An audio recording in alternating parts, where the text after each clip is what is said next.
Welcome to Suman TV. నేను నాగరాజ పుంగనూరు. వ్యవసాయం జోదంలా మారుతున్న ప్రస్తుత సమయంలో రైతులందరూ పాడి పరిశ్రమ పైన ఆధారపడి జీవిస్తున్నారు. రాష్ట్రంలోనే ఉమ్మడి చిత్తూరు జిల్లా పాల సేకరణలో మొదటి స్థానంలో నిలిచింది. కుప్పము ఎక్కువగా పాల సేకరించే ప్రాంతంగా పరిగణించబడింది.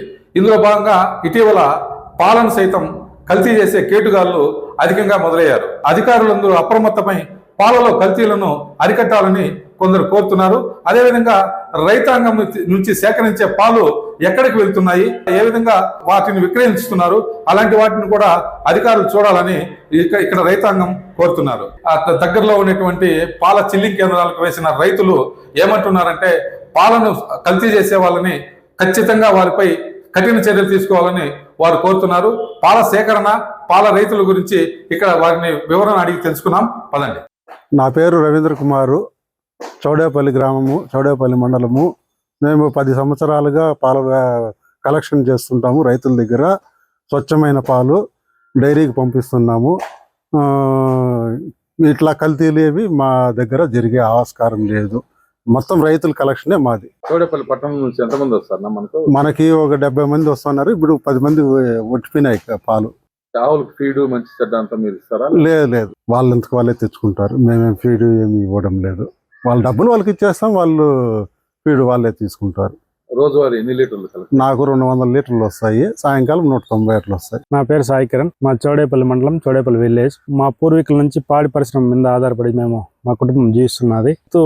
నుంచి వచ్చే పాలు ఎటువంటి కల్తీ లేకుండా వస్తున్నాయి. కానీ మేము కల్తీ లేని పాలని మేము స్వచ్ఛందంగా తీసుకెళ్లి డైరీకి వేస్తున్నాము. ఆ డైరీ నుంచి వాళ్ళ ఇండస్ట్రీకి వెళ్ళిన తర్వాత కల్తీ జరిగితే మాకు తెలియదు. కాకపోతే ఏమిరా అంటే, ప్రస్తుతం ఉన్న సిచ్యువేషన్ లో రైతుకి పరిశ్రమకి అనుసంధానం అనేది చాలా దూరం అవుతున్నది. కారణం ఏమిరా అంటే, దానా రేట్ ఎక్కువ అవుతున్నది, పాల రేటు తగ్గుతున్నది. ఈ మధ్య కాలంలో బీరు బూసా, బీర్ పౌడర్ అనేసి కొద్దిగా మొరాల్సిస్ అనేసి ఈ విధంగా వస్తున్నాయి. అవి ఆ వేస్టేజ్ అనేది మన లిక్కర్ వేస్టేజ్.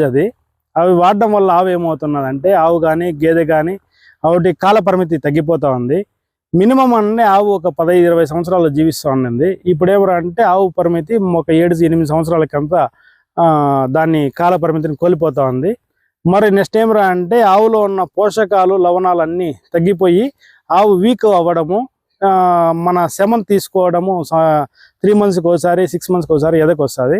ఆ శమన్ తీసుకునే కెపాసిటీని ఆవు కోల్పోయి కట్టకుండా పోవడము, గర్భంలో ఇన్ఫెక్షన్ కావడము, ఇవి ఎక్కువగా ఇదవుతున్నది. దీనిపైన ఏదైనా ప్రభుత్వం చర్య తీసుకొని ఇట్లా వేస్టేజ్ దానా అంతా మార్కెట్లో రాకుండా చూసుకోవాలని.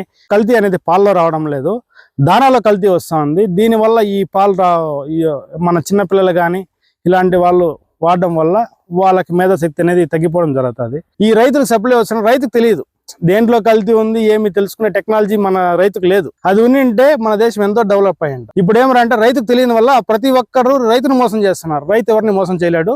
కల్తీ అనేది రైతు నుంచి జరగదు. ప్రస్తుతం మన కూటమి ప్రభుత్వం ఏదన్నా దీనిపైన చర్య తీసుకొని ప్రభుత్వం నుంచే దానా మన వెటర్నరీ డిపార్ట్మెంట్కి సప్లై చేసి రైతులను ఆదుకోవాలని నేను కోరుతున్నా.